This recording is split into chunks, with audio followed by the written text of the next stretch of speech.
coming to class. I'm actually sick today, so excuse me a little bit. But this is our last class today, and I didn't want to miss a chance to say bye. So this is week 10, and the topic for this week is LED for lighting. The guest lecturer actually went earlier because he had to fly out to Japan for a conference, so that's why we scheduled him on Monday. And I'll try to, give you an overview and also try to cover up that on topics that he did not touch upon in his lecture. And what the theme today is basically, using LED for lighting and try to go from this incandescent bulbs to what you see on the right, which is a L prize winning bulb from Philips. You can buy this in Home Depot today if you go. The earlier version of this is also available in Walmart and stuff. So, but what it takes to go from this to there, and why people have been so slow in adopting this LED technology for lighting. So, what we have been talking in the last 4 weeks is essentially these 4 very different topics on display, on solar, on LED, and before that we also touched a little bit upon camera. So these are very distinct devices used for very different applications, but these are in a way related to each other, and the relation lies in the fact that all of them have to do either something with capturing of light or emitting light out of the device. And that brings a lot of commonality between these devices, and I'll try to touch upon that today when we talk about LED. We'll see that the issues of light extraction are very similar to issues of light trapping that you see in solar cells. Similarly, the issues related to how we perceive light are similar to the issues we discussed about in displays. And all of these are very cost-sensitive markets. So if you bring anything which is good, but it's in the high-end cost, people would be slow to adapt it. Versus, say, in a microprocessor where people can still, pay for cost if there's a performance advantage. So, a good way to look at evolution of light is this Times Square ball. How many of you have been on Times Square on a New Year?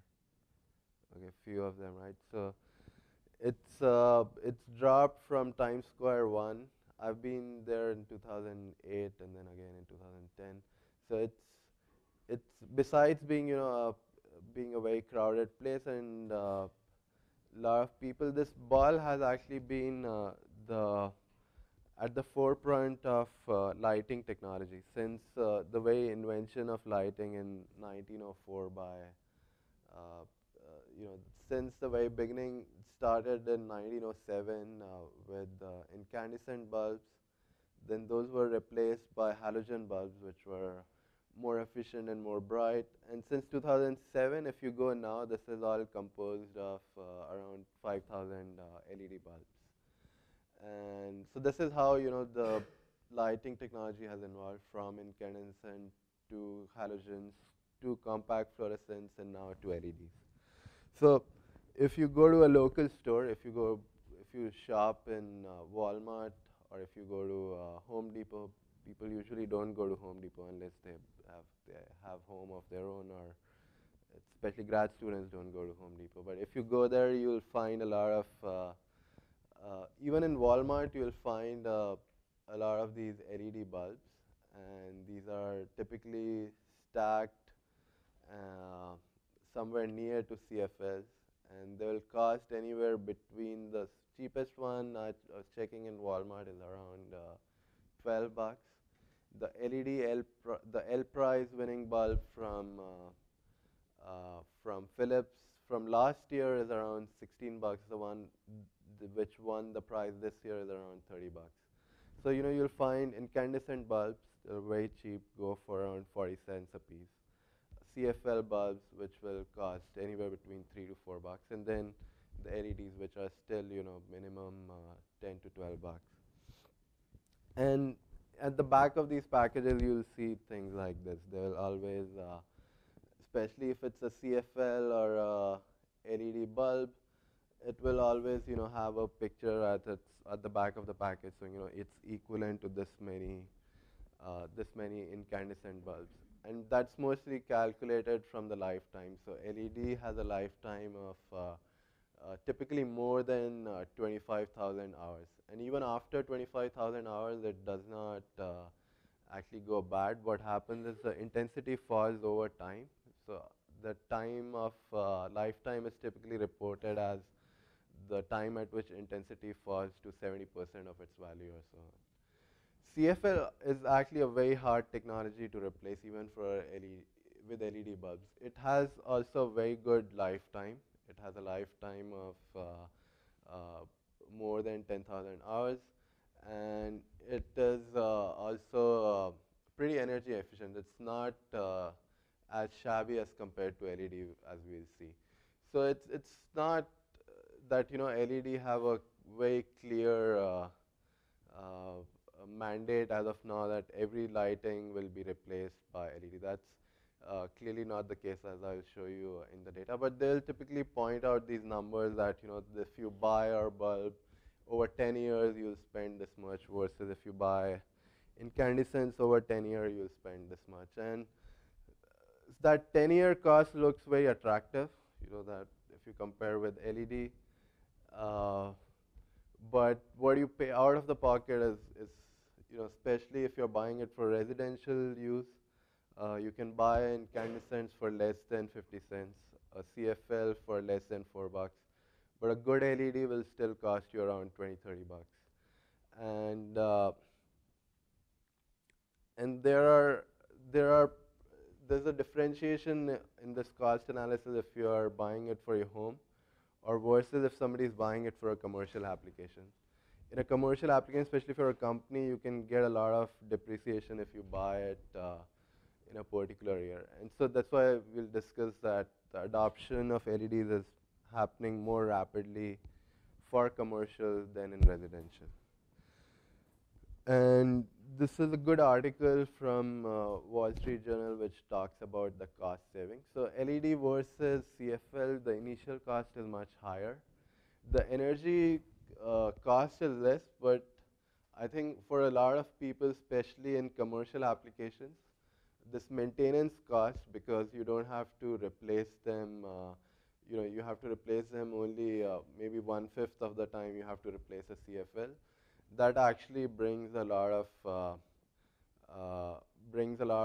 advantage in terms of the overall cost of maintaining the system. So there's this classic question that you hear, how many workers are needed to change a light bulb, and if it's a LED, that number is typically very lower. But that doesn't mean that all the lighting has been replaced by LEDs, or even it doesn't look like it's going to be replaced anytime very soon, because if you look at, so this is from DOE, and they release out these reports every year which says, how many bulbs of how many types are installed. And if you look at that in residential, you'll see that this blue, which is your incandescent, this is still, it has gone down, and it's mostly been taken over by CFL, which is this red in color. But still 60% of the lighting that we use in our homes is incandescent bulbs. And commercial, if you look at it, it has been actually very fast to adopt CFL, because again, if you're in commercial applications, you can take that initial increase in the cost, and you see that CFL still is dominant now in commercial, versus in residential, that is you buying bulbs from Walmart, people are still preferring to buy incandescent bulbs, primarily because the initial cost is that low. And the other reason why it's very hard to replace in residential is that you don't use a lot of bulbs in your home at all the time. You have maybe 4 or 5 lamps in your home, in your apartment, or in your dorm, and a lot of those are not being used for majority of the time. So, if you look at the number of lamps, they are very high in residential, but if you compare with the lumens consumed, they are very low. And a lot of these lamps are never turned on, more than a few times in a year. So that's why it's very hard to replace them. It doesn't make any sense to replace them with LEDs as well. But the commercial application is where a lot of these niche technologies are first finding their way, because you're using them a lot, and then the cost of replacing and the energy savings make much more sense. So this is the overall distribution. Again, it shows that because of incandescent still being very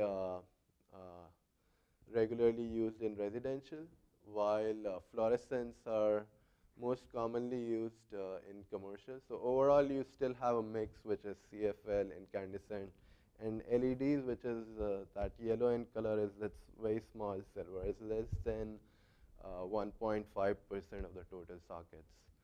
So there's a huge market for LED to grow on, and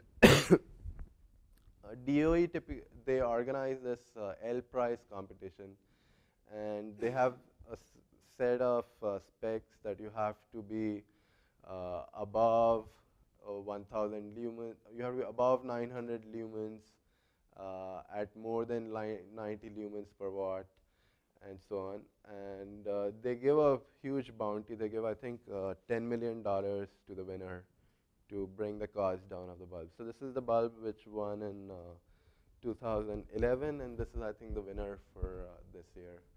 And it has all these specs. So it generates 93 lumens per watt. It consumes this much. So what are some of these numbers might be familiar to you, like 9.7 watt makes sense. But some of these numbers are kind of difficult to grasp. For example, what is this CRI? It says that this bulb has a CRI of 93, or DOE typically releases a guideline that your bulb should have a CRI of more than 90.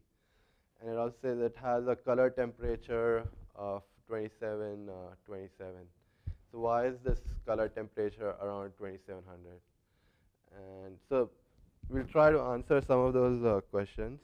And so when we talk about lighting and how we perceive lighting, there are three very important things which are to be kept in mind.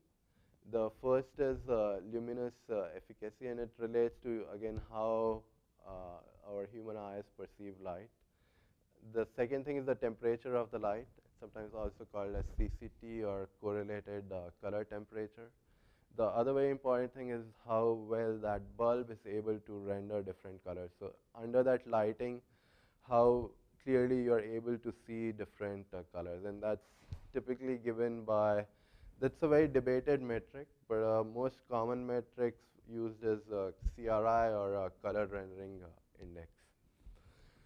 So we discussed this the chart when we were talking about displays, and we talked that we have these rods and cones in our eyes, and our cones are much more sensitive to green light than red and blue. So 1 watt of light at wavelength, which is the peak of our human response at 555 nanometer, that corresponds to 683 lumens. But if you put that same watt of light at 400, or if you put it at 700, if you have a LED which is in your very blue range, or in your IR range, that same amount of power will achieve a very low lumen response. So the way to normalize that is what is this luminous efficacy. So what it does is, essentially, you can take any spectrum, and that spectrum would be could be any shape. Shown here are the spectrum of different black bodies at increasing temperature. And what luminous efficacy does is, essentially, it discards the whole spectrum which is below 380 and which is above 700, because we are not going to see that.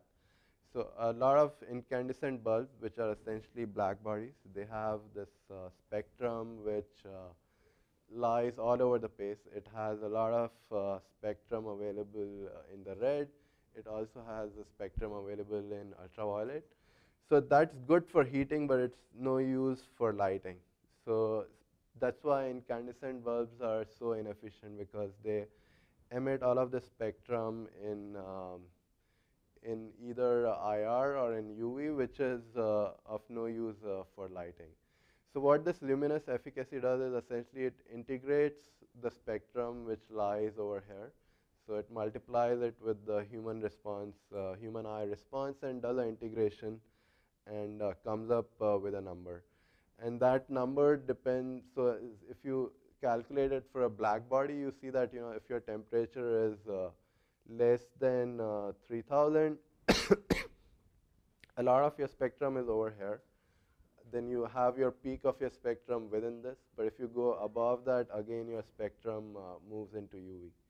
So your luminous efficacy essentially, as a function of temperature, it goes up and then comes down for a black body.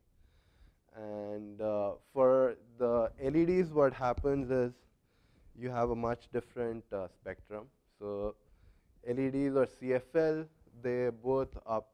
Even CFL has these different peaks coming from your plasma, if it's a HID lamp, from that discharge. And your LED typically has either it could be 3 different LEDs, so there would be a RGB peak, or it would be one LED and then a phosphorus which strikes on a phosphorus, as we'll talk. And those typically have a spectrum like this. So the point here is, again, you try to keep your spectrum within this visible range. And that, in principle, gives you a high luminous efficacy. That's why fluorescent has a good luminous efficacy, and LEDs can, in principle, be higher than fluorescent. And this shows the luminous efficacy, which is reported in lumens per watt for different light sources. Again, this is from a document that DOE releases every year. And you see that halogen and both incandescent haven't moved much, because there's not much to innovate over there. Both CFL and LEDs, which really took off in 2000, have this, again, exponential rising curves. And CFL has an efficacy of somewhere around higher than 100 currently. LEDs come close to 100 at the moment, but they are supposed to go up at a much higher rate. And the most efficient, actually, right now is this thing called high HID, or high intensity discharge. And that has a efficacy of maximum of around 150 lumens per watt as we speak. But LEDs, the ones which are commercially available, that L price bulb has around 93 per watt, 93 lumens per watt. There are more things in the lab where people have reported up to 150 or higher per watt. The bulb that the speaker talked about on Monday, that I think has over, I think, close to 100 watt, 100 lumens per watt as well. But they have a much steeper roadmap going forward.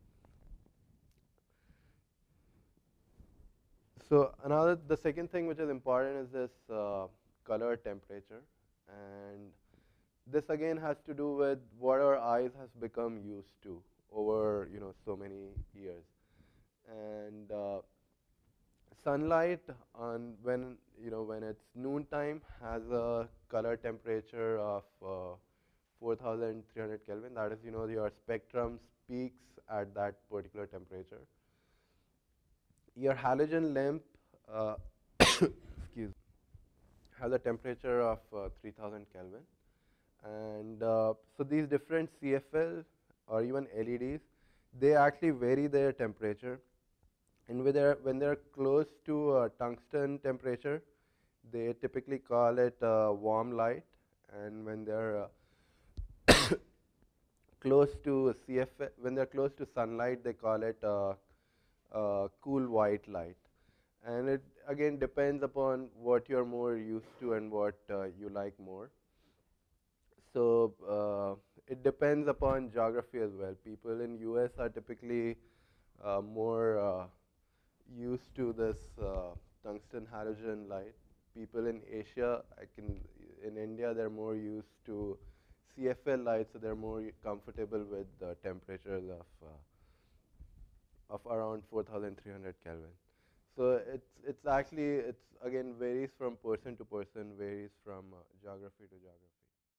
Like so this is bulbs at different temperature, and they're being captured by a camera which has a different white point. So that same white light, it depends upon how you perceive it also. So these are, if you change the white point of your camera, you can capture that same bulb, but it would look different if you have a different white point. So many a times when people take pictures of light, or, pictures of scenes lit by different amount of light, it depends upon how both that source was and at what white point you captured the picture. So the other thing which is important with respect to lighting is the color rendering index. And this is again something we talked about in display, that you have this color gamut. And then the important thing over here is what is called as fidelity, that is how good you are able to reproduce that color. And typically the standard you are judged with is a tungsten lamp. And then the other thing is how appealing that color is, whether the red is really red or the green is really green. And these two are typically very difficult to judge. And there's no subjective standard for judging. There's no proper standard for judging these things. The one which is actually judged and reported is called this color rendering index. And the way it's calculated is also very it's a limited data set. So that CRI is, you have the 6 colors, and you light it under an incandescent bulb, and then you light it under whatever bulb you are testing it against, and you see, how accurately or how closely it's able to match the color from the incandescent bulb. And that's how you report this number. And these are typically reported out of 100. So 100 means that it's able to match the color of an incandescent bulb very accurately, versus 0, which means that it's not able to match it, or it's sometimes even in negative, that is, it's not able to match it at all. So there are 2 possible ways you can combine, make white light from LEDs. You can either take a blue LED or ultraviolet LED, and you can strike it on a sheet of phosphorus, and that essentially that phosphorus acts as a black body which has a peak around 500 to 600, and it gives you a uniform distribution. Or you can individually combine these 3 light sources and mix them to form white light. So the question is, which one do you think will give you a better color rendering index, or which one would actually give you a better CRI value? So to give you an answer, let's look at how we perceive color of one object of a given color. Let's say an object has a reflectance peak at around 620, so it's actually red in color, right? And the way we perceive colors is that this incoming spectrum, so that upper one is for the approach where you have 3 distinct LEDs. You have a red, green, and blue LED, so you'll have 3 peaks. Versus this is a spectrum you'll get when you take a blue LED and strike it on phosphorus. So you'll get a peak from the blue, and you'll get a much broader distribution like a black body from your phosphorus. Right, so it will essentially integrate with this reflectance, and this is what your eye will see. So your eye, if you have three distinct LEDs, will see a much narrower reflected power. If it's actually a phosphorus-based thing, it's a black body, you'll see a much broader reflected power. And usually, the more broader reflected power you have, especially if it's not the exact primary, if it's something in between, it sounds more vivid in color. But again, the thing that very subjective and people can debate about it. But usually, if you have a broader spectrum, and that's what you judge against, you typically judge against an incandescent bulb, which people say has a much wider spectrum. And the more wider you can get, you can say your CRI would be better.